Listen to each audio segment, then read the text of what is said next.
Hello everyone, welcome back to our channel. I hope you all are doing well. And आज की इस video में हम एक क्यू कार्ड टॉपिक शेयर करेंगे जो सितंबर टू दिसंबर 2023 के क्यू कार्ड में से लिया गया है। And let's start with the cue topic. तो हमारा क्यू टॉपिक है describe a speech you gave. You should say when and to whom you gave the speech, what was the speech about, why you gave the speech and how did you feel about it। कि आपको इस speech के बारे में बताना है जो आपने डिलीवर की है। when and to whom, कब एंड किसको। what was the speech about, speech किसके बारे में थी। why you give the speech, आपने स्पीच क्यों दी। And how did you feel about it, एंड आपने इसके बारे में क्या फील किया। let's start with a simple answer. I vividly recall delivering a speech during my university annual सिम्फोसियम 2 years ago। कि तो मुझे अच्छी तरह से याद है जब मैंने एक स्पीच डिलीवर की थी अपने यूनिवर्सिटी के एनुअल सिम्फोसियम मीन्स कॉन्फ्रेंस और मीटिंग जो एक पर्टिकुलर टॉपिक पे होती है उसे सिम्फोसियम कहते हैं।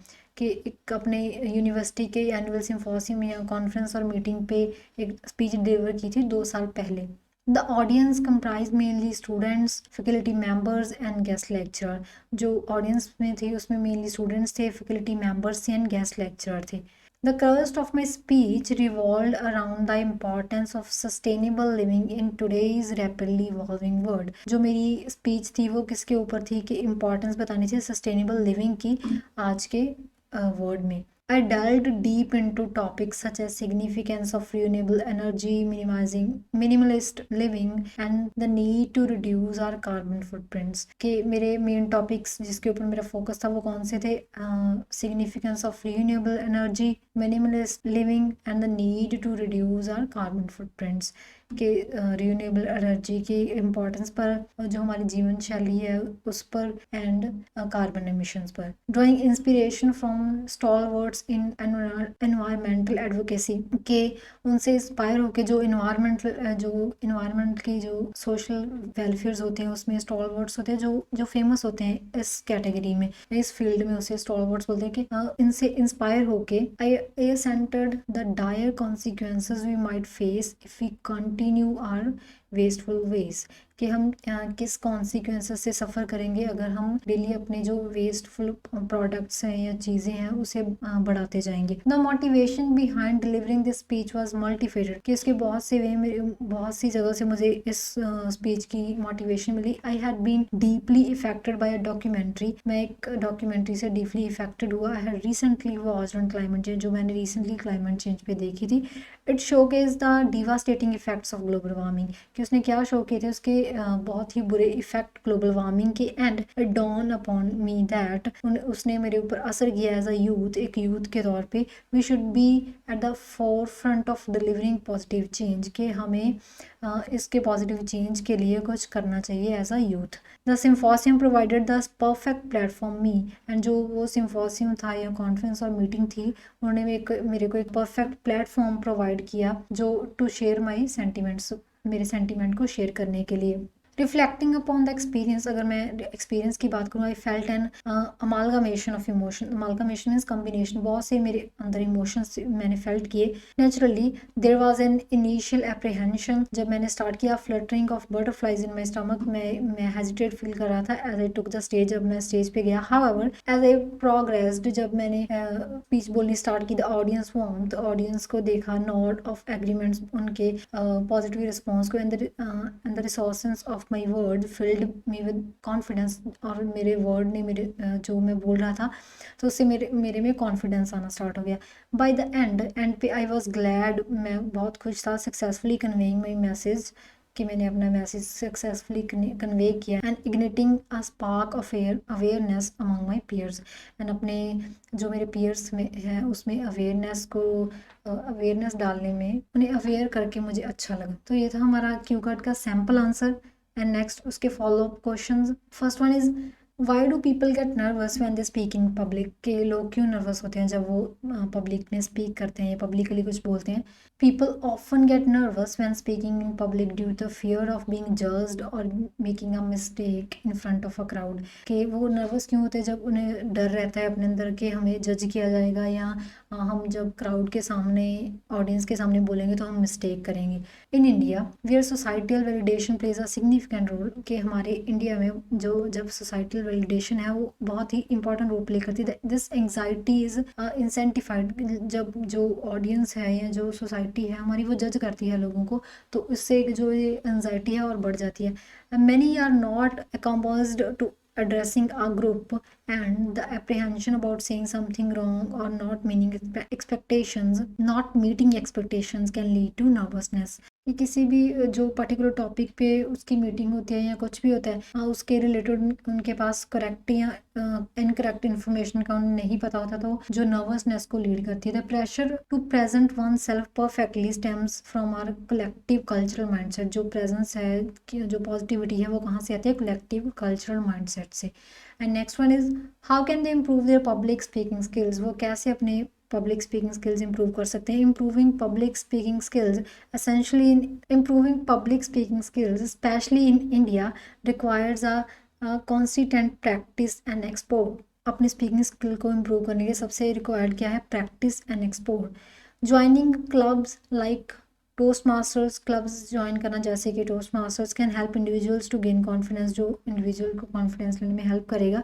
Attending workshops and seminars can further hone the skill. जो वर्कशॉप्स हैं एंड सेमिनार्स हैं उनकी जो स्किल्स हैं उनको हॉन करते हैं, पॉलिश करते हैं। Watching seasoned speakers and emulating their techniques can also भी बेनिफिशियल। के जो सीजनल होते हैं, जो एक्सपीरियंस स्पीकर्स होते हैं, उनकी वीडियोज़ देखना, उनकी टेक्निक्स देखना, इन्स एंड आउट्स देखना भी बेनिफिशियल रहता है। However, the key is to understand one's audience and the continuously seek feedback। अगर हम ये अंडरस्टैंड करते हैं कि ऑडियंस कितनी है या उसकी कंटिन्यूसली फीडबैक कैसी रहती है, अगर हम उस पर रिसर्च करते हैं तो हम अपने स्पीकिंग स्किल्स इंप्रूव कर सकते हैं। Also being well prepared and understanding the content. अगर हम वेल प्रिपेयर्ड हैं और हमें अपने कंटेंट पे जो हमने बोलना है स्पीच में उसके बारे में कम्प्लीटली पता है, तो हम ईजिली एक अच्छी स्पीच एंड कॉन्फिडेंट स्पीच है डिलीवर कर सकते हैं। The content थ्रूली can help in delivering a confident speech. And third one is what different kind of speeches or lectures have you attended in your life?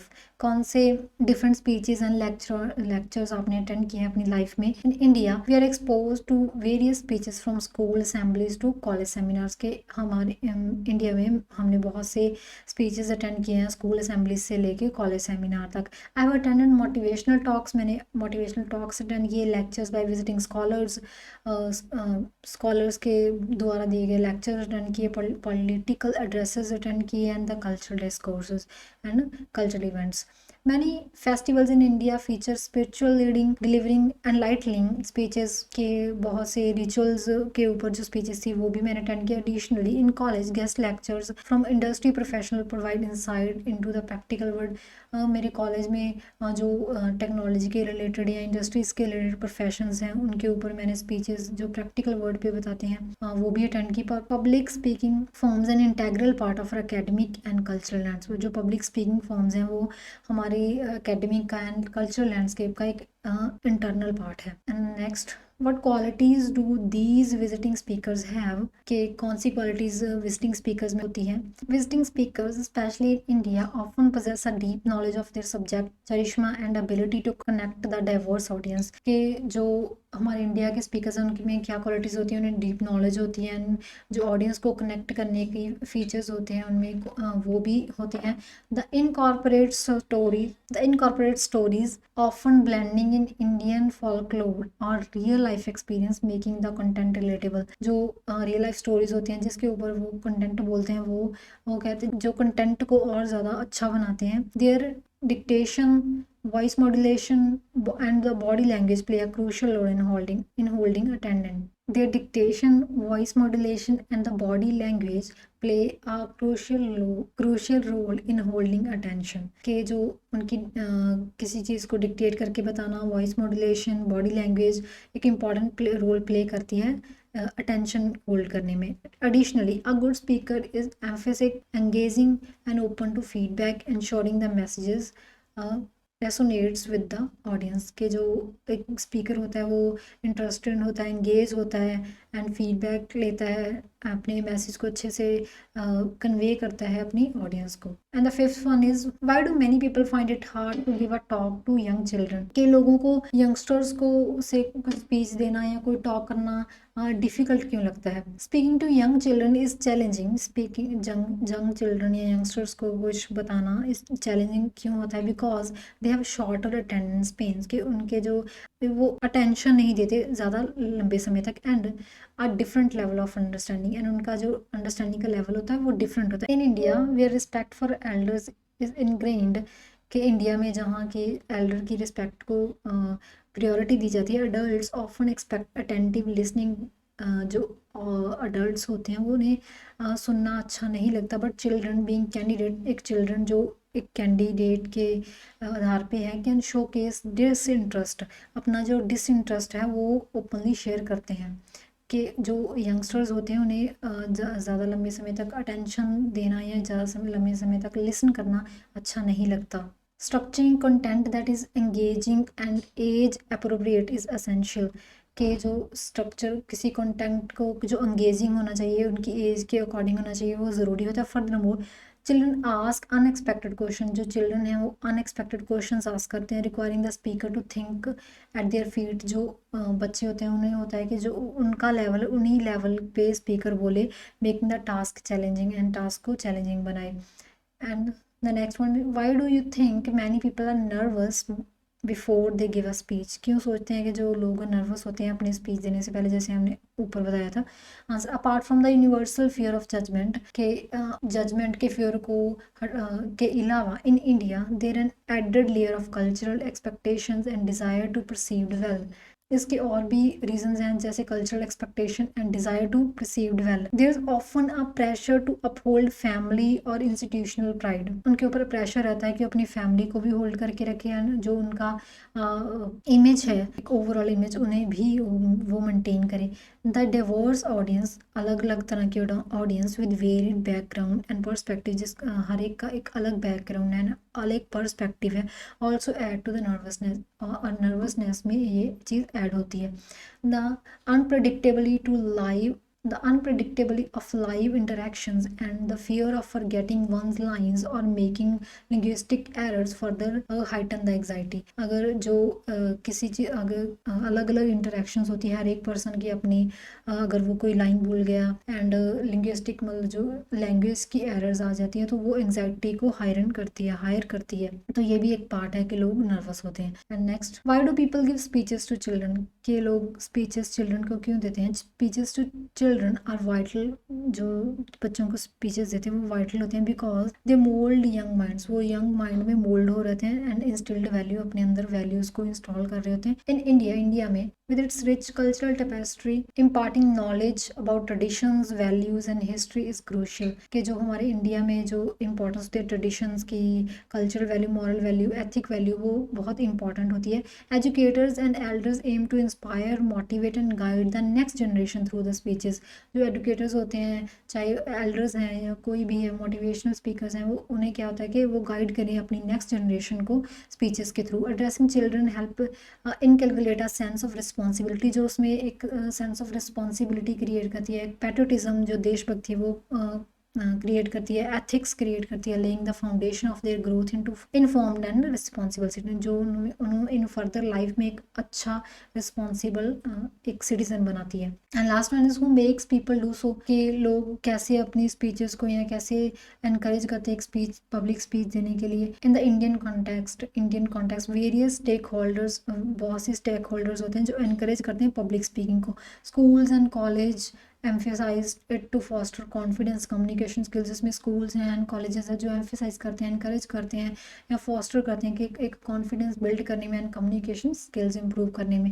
families give the societal structure, जो families हैं वो societal structures देती हैं, might push members to speak at community and religious events, उन्हें push करती हैं कि वो community पे या रिलीजियस इवेंट्स पे कुछ बोलें।